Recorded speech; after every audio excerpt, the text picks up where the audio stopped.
Thanks for staying tuned to STL Live. I'm Sarah Thompson, and I'd like to welcome Ricardo, Wray, and Sherrill Jackson.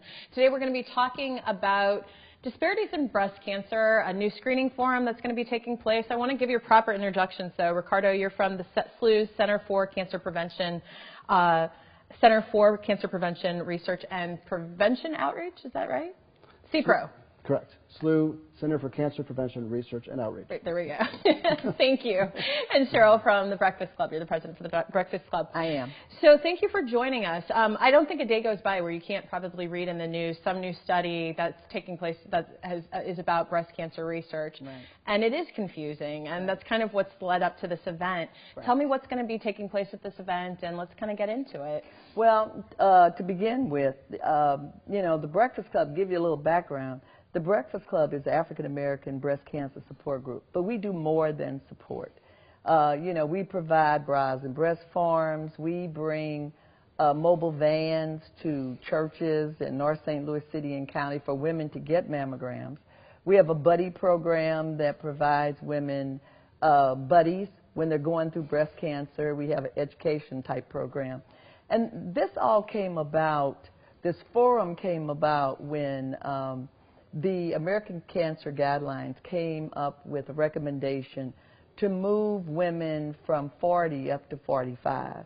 And since the majority of the women in the Breakfast Club are survivors, we just had a lot of concern about that, felt like our community wasn't well educated about it, and felt the best thing that we could do was to pull local physicians from local hospitals, the community, the churches, first ladies, politicians, and get in a room and talk about it and try to clear up some of the confusion about it. Okay, and that's the title for the Clearing Up the Confusion. So, right. Ricardo, tell me, let's clear up some of this confusion. I mean, what is it? What are some of the new guidelines? Well, first off, it's important to say that breast cancer is the second leading cause of death for women.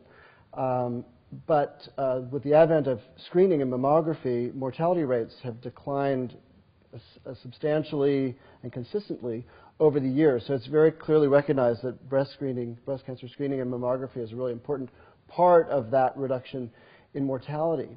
So with the new guidelines that have come out there, as you mentioned, there's always new science coming out. So periodically, the American Cancer Society and other national expert panels review the evidence with regard to the benefits for screening for survival, with the harms related to things like false positives. And so they're always looking at that evidence and occasionally tweaking those guidelines. Now, there are a number of concerns with this. One is that it creates confusion about what women on the street should know and should do with regard to screening.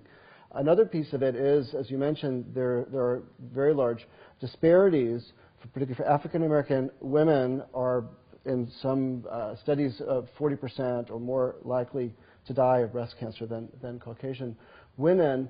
And the evidence that these new guidelines are based on, there's a lot of uncertainty around the evidence. There are questions about the participation of African American women in those studies, and there are questions about how we communicate that information. So the risks are, with new confusion, some of the progress that we've made with reducing mortality may be jeopardized with confusion around these new guidelines and the contradiction that they have with other existing guidelines from other expert panels. Okay, so Sherrill, you've put together this forum. Give us the details about it. Well, mainly the forum is going to include physicians, like I said, from the local hospitals and universities. There's going to be an opportunity that there also is going to be a representative from the American Cancer Society and the Komen organization. And what's going to happen is each one of those presenters, speakers, will give a presentation based on the guidelines, how it's going to impact their patients and that kind of thing. Then we're going to have an open question and answer session to really have people to be able to ask the questions, get some answers, and try to see from that forum what is the best avenue to go after that. since there's not clear data out here, it may be that we need to come together like with a coalition and really get some data and really kind of show what our data is. And that kind of data is really not clear. Well, we're going to talk more about that. We're going to take a quick break. We have the information there for you on the screen. We'll show it for you once again. It's Clearing Up the Confusion. It's a forum that's taking place completely free to go to Monday, January 11th from 11 a.m. to 2 p.m. on SLU'S campus on All Street Road. Call the number on screen for more information. We're going to take a quick break, and when we return, we'll have more with Ricardo, Wray, and Sherrill Jackson. We'll be right back after this. Thank you. Sorry.